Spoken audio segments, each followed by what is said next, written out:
Greetings, New Zealand naturopath Eric Bakker, author of Candida Crusher. Thanks for checking out my video. I'm going to talk about bad breath today, something that we don't really want to talk about. Some of us have had bad breath in the past, some may have it right now. So I just had an interesting case today from the UK, a 53-year-old lady. I'm not going to mention this lady's name or details. She's a long-term Candida sufferer and her breath's quite bad, so she's very embarrassed. She's actually working in a public service job and she's very embarrassed about her breath. Husband died quite a few years ago now in a car accident, which gave her quite a lot of stress and grief. She's had a gallbladder out. Doctor's advice basically was just to use mouth rinses, mouth washes. Ridiculous advice. Sugar's a problem. Loves sugar, craves sugar. It's a problem. She loves sugar. She loves sweets. She loves candy, chocolate, those sorts of things. Can go 3 days without a bowel motion. Interesting case. So what I found with this lady, I'm going to call her Julie. Julie's her name, but that's not her real name. So the advice I gave Julie basically was to understand the relationship between the cravings, the desires, the snacking, and the bad breath. Using mouth rinses and mouth washes, they're just a crazy idea. You're really masking the problem. It's only a band-aid. You're not really going to get a long-term result with bad breath. So, like a lot of people, Julie was only brushing her teeth once per day.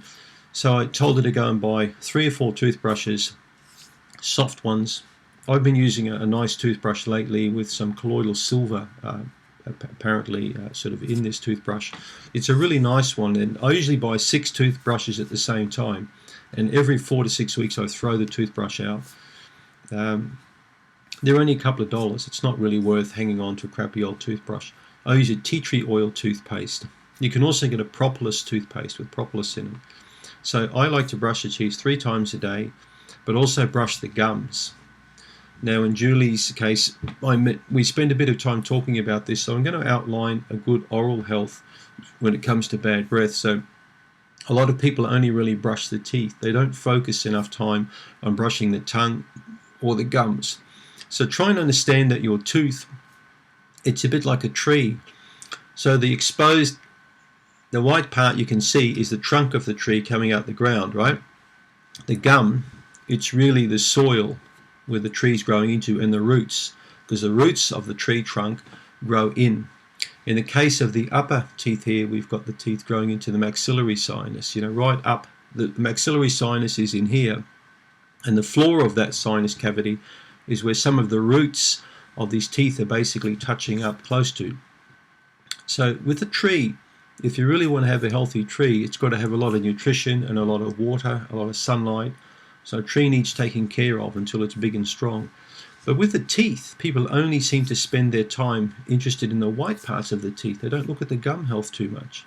And when you get older like me, in your mid-50s to late 50s, it's easy for teeth to become quite soft, porous, loose, wiggly, dead teeth, diseased teeth. And of course, if this is going to happen, the tooth is going to fall out. And you're going to get gaps, you're going to get all sorts of problems with chewing, with your bite. It's not a good idea. So you need to look after your teeth.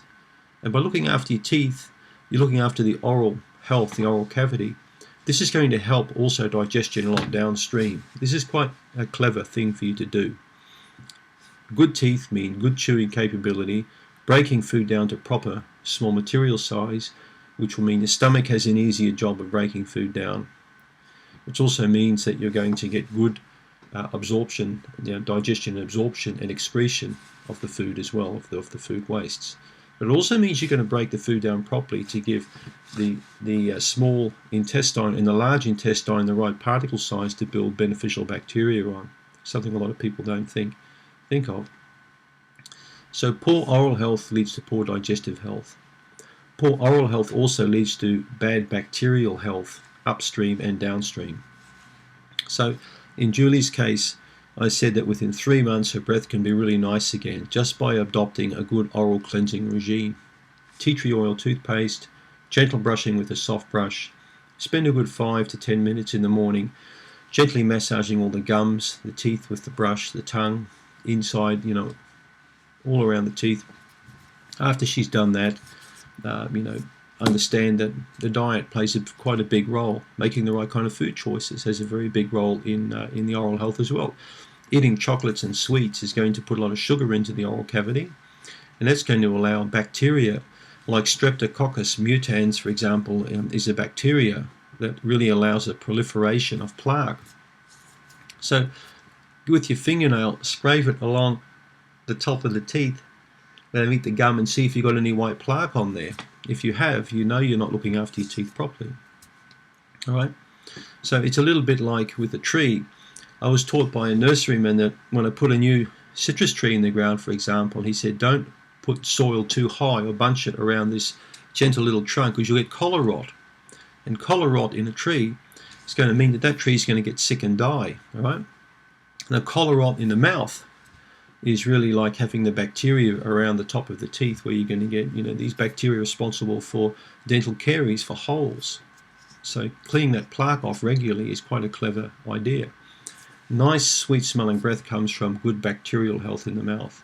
Second point I want to raise, apart from the brushing regularly, okay, and also when you've eaten food, rinse your mouth and spit it out, is oil pulling.